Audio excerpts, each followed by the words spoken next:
Welcome to the Practical English Podcast. I'm Angela. And I'm Mike. Thanks for joining us today. On today's episode, we're going to talk about a very common conversation topic, the weekend. That's right. Every Monday at work or at school, you'll probably hear someone ask, "How was your weekend?" Exactly. And we want to help you answer that question with confidence. We'll give you some simple phrases and vocabulary to share what you did. We'll cover everything from simple answers to adding more detail and even asking follow-up questions to keep the conversation going. So, if you're ready to master Monday morning small talk, let's get started. All right, Angela, let's start with the basics. The number one question is, How was your weekend?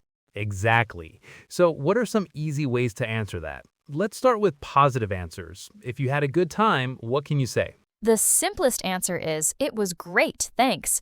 Or you could say, it was good. It was good. Very common. You could also say, it was relaxing if you spent the weekend resting. Oh, that's a good one. It was fun is another great simple option. Okay, so let's practice that. Angela, how was your weekend? It was great, thanks for asking. How was yours? It was really relaxing.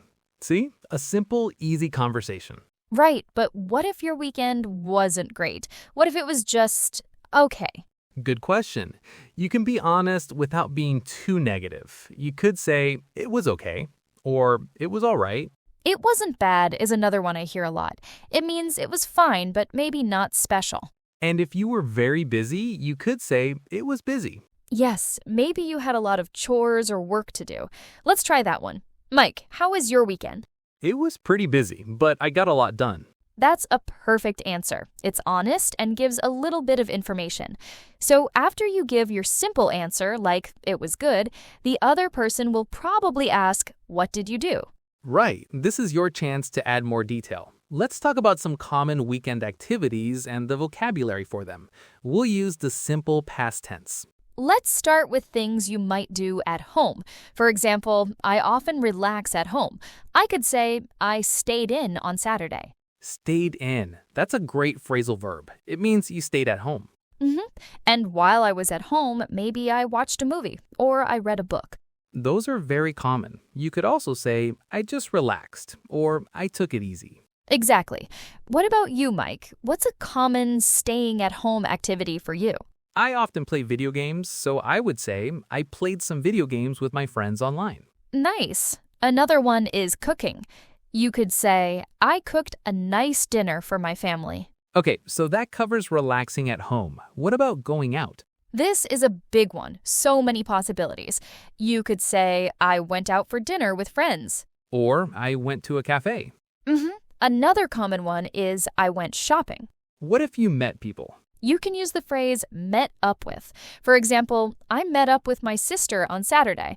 It's a casual way to say you met someone to do something together. Got it. So I could say, my weekend was fun. I met up with some friends and we saw a movie. Perfect. You're telling me what you did and who you did it with. What about sports or being outdoors?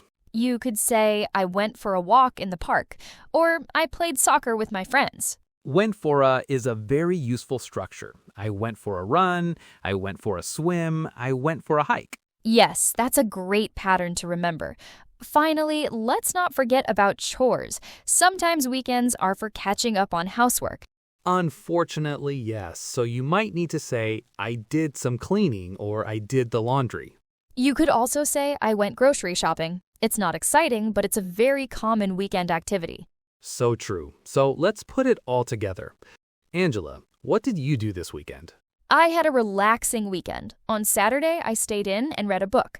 Then on Sunday, I met up with a friend and we went for a walk in the park. That sounds lovely. Now, a very important part of any conversation is showing you're listening. You can do this by asking follow-up questions. Yes, this makes the conversation a two-way street. It's not just you talking about your weekend. So in our last example, Angela said she read a book and went for a walk. What could I ask her? Well, you could ask about the book. For example, Oh, that's cool. What book are you reading? exactly. That shows you're interested. Or you could ask about the walk. The park sounds nice. Which park did you go to?